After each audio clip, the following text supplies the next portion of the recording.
De toute façon, en intraday, encore une fois, pendant des jours, on voit toujours la même chose, à savoir des grands mouvements, une grosse amplitude. Je ne sais pas ce qui provoque ces mouvements-là, mais en tout cas, ils sont vraiment remarquables. Nous sommes de retour en direct dans cette édition du 27 février 2025 du live de TV Finance. Et désormais, il est l'heure de retrouver Éric Seban et son Chronodax. Bonjour Éric. Bonjour.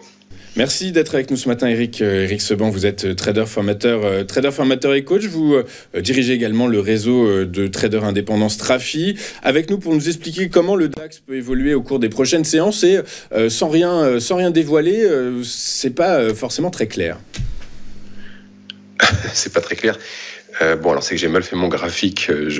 C'est qu'il y a beaucoup d'options, en fait, à partir de maintenant. Puisque la semaine dernière, on faisait moins 3%. Lundi, on a rebondi. Hier, on a gommé les 3%. On est revenu à nouveau sur les derniers plus hauts de la semaine dernière. Et on a une volatilité, intraday qui explose. Je me souviens pas avoir vu autant de volatilité, autant d'amplitude dans les mouvements en intraday, ne serait-ce que ce matin déjà, entre 8h et 9h, on avait perdu 170 points. On en a regagné 90 en moins de 10 minutes. Et puis maintenant, on repère encore une vingtaine de points. Bon, ça, la vingtaine de points, c'est pas grand-chose, mais voilà, déjà à 9h, qu'il se soit passé déjà tout ça, c'est totalement atypique. Et puis, de toute façon, en intraday, encore une fois, pendant des jours, on voit toujours la même chose, à savoir des grands mouvements, une grosse amplitude. Je ne sais pas ce qui provoque ces mouvements-là, mais en tout cas, ils sont vraiment remarquables. La semaine dernière, on baissait de 3%, je venais de le dire, et je viens de le dire, et vous me posiez la question de savoir si ça remettait en cause la tendance baissière. Je vous ai catégoriquement répondu non.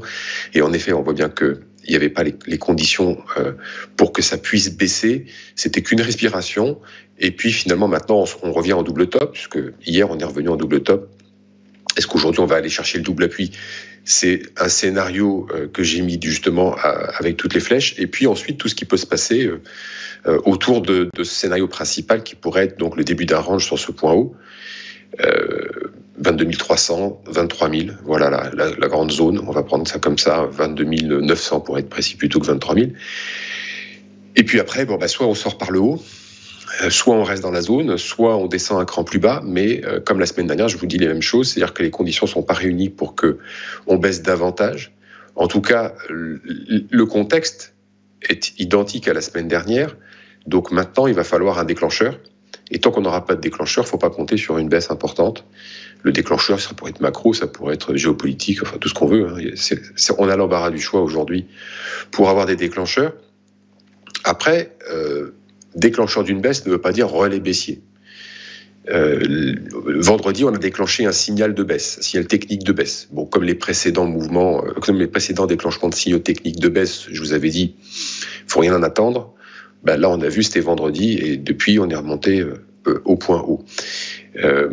Donc, ça veut dire en fait que, globalement, à chaque fois qu'on a un signal de baisse, on n'a rien qui déclenche. À chaque fois qu'on a un signal chartiste de baisse, il n'y a pas grand-chose qui s'est déclenché non plus. Et puis là, un signal chartiste, ça va être relativement compliqué. Enfin, déjà, il faudrait passer sous 22 300, mais de toute façon, avec un signal technique plus un signal chartiste en passant, par exemple, en clôture sous 22 300, on n'a pas les conditions réunies. C'est-à-dire qu'on n'a pas des gérants qui sont dans la contrainte de vendre. Là, au niveau de performance qu'on a déjà pour 2025, à moins de dire, dans la tête de tous les gérants, tous se disent la même chose. Voilà, il faut encaisser maintenant parce que ça va baisser fort. Vous ne les verrez pas bouger. Donc, tout ce qui est nouvelle collecte, toujours pareil, j'ai déjà dit la semaine dernière, votre garage, c'est les ETF. Et pendant ce temps-là, on laisse faire parce que de toute façon, il n'y a pas de réel motif à ce qu'on est actuellement, en tout cas. Parce que quand je vous parle de déclencheur, c'est que pour l'instant, même avec des mauvaises nouvelles, on voit que ça ne baisse pas. Donc, il faudra un gros déclencheur. Et tant qu'on ne l'a pas, eh bien, la probabilité qu'on poursuive à la hausse par manque de vendeurs, par manque de décision, d'initiative baissière, c'est ce qui est le plus probable. Là, vous voyez, on vient de reperdre encore 60 points pendant qu'on se parle. Donc ça va très vite dans tous les sens. Il y a probablement des arbitrages qui se font. Les volumes n'augmentent pas. La volatilité explose intraday, j'ai bien dit, pas sur les options. Elle explose, mais pas les volumes, ce qui est assez bizarre. C'est-à-dire que ça bouge dans le vide, en gros. Toujours pas de manque, toujours un gros manque de densité. Mais ça, c'est vraiment de la spéculation. Je répète, du côté des gérants, pas d'obligation de vente, toujours protégé. et pas de déclencheur. Ouais, pas de déclencheur. Alors, on peut éventuellement supposer que ce sont les propos de Donald Trump hier, hein, qui a dit qu'il allait imposer des droits de douane de 25% aux produits en provenance de l'Union européenne. Je vous rappelle que l'Allemagne pourrait, ça a été modélisé, pourrait perdre jusqu'à 150 milliards d'euros de PIB sur 3 ans si ces menaces étaient mises à exécution. Peut-être que c'est ce qui fait bouger, même si c'est dans le vent, par la force des choses, le marché ce matin. Sinon, globalement, hein, je regardais ça pendant que vous parliez, très certainement que ce qui pourrait apporter du grain à moudre au DAX, la microéconomie, les publications d'entreprises. Allianz publiera demain et début mars, au cours des 15 premiers jours de mars, il y a quand même Merck, DHL, Porsche, BM et Audi qui vont publier en fonction des guidance. Peut-être que ça pourrait, et d'autant plus qu'à cette époque, on en saura un peu plus sur la volonté ou non de Donald Trump d'imposer des droits de douane à l'Union européenne. Le marché, le secteur automobile allemand est extrêmement concerné par ces droits de douane. Peut-être que ça pourrait être un catalyseur à la hausse ou à la baisse. Oui, bien sûr, ça peut venir aussi des entreprises. Mais est-ce qu'on peut... Alors, de toute façon, il y a quand même une sorte de consensus autour du prix des actions. Hein. Tout le monde le dit, c'est trop cher. Bon, c'est trop cher, mais ça ne baisse pas. Donc, est-ce que maintenant qu'on sait que c'est trop cher, si on a des mauvais résultats, ça va provoquer des mouvements plus importants? Est-ce que l'attente des résultats ou bien certaines informations commencent à provoquer des mouvements sur les contrats futurs? Franchement, tout est ouvert. Tout est ouvert autant que le nombre de scénarios que je vous ai mis sur le graphique. Tout est possible. Et malheureusement, je ne peux pas sortir un scénario probable parmi toutes ces possibilités.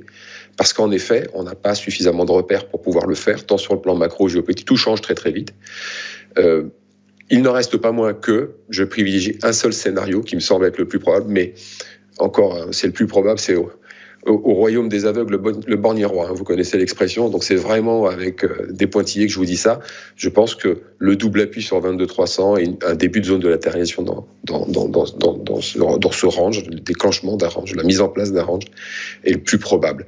Mais réellement, tout peut encore se produire dans tous les sens. Eh bien, moi, je vais finir également sur une petite maxime que j'aime beaucoup, puisque vous le dites, on est en période d'incertitude. Eh bien, sachez que les périodes d'incertitude sont des périodes de transfert de richesse. Ceux qui paniquent vendent aux investisseurs patients et rationnels. Ça se démontre. Voilà. À la semaine prochaine. Je vous souhaite une excellente journée, Éric Seban. Éric, avec nous tous les jeudis pour commenter, affiner nos stratégies d'investissement ou de trading sur l'indice phare allemand qui, vous le voyez, pourrait de toute façon continuer à augmenter, même si les volumes sont toujours très anémiques. On marque une courte page de publicité et on se retrouve dans un instant avec les Market Movers de Guillaume Lydia. Tout de suite sur TF Finance.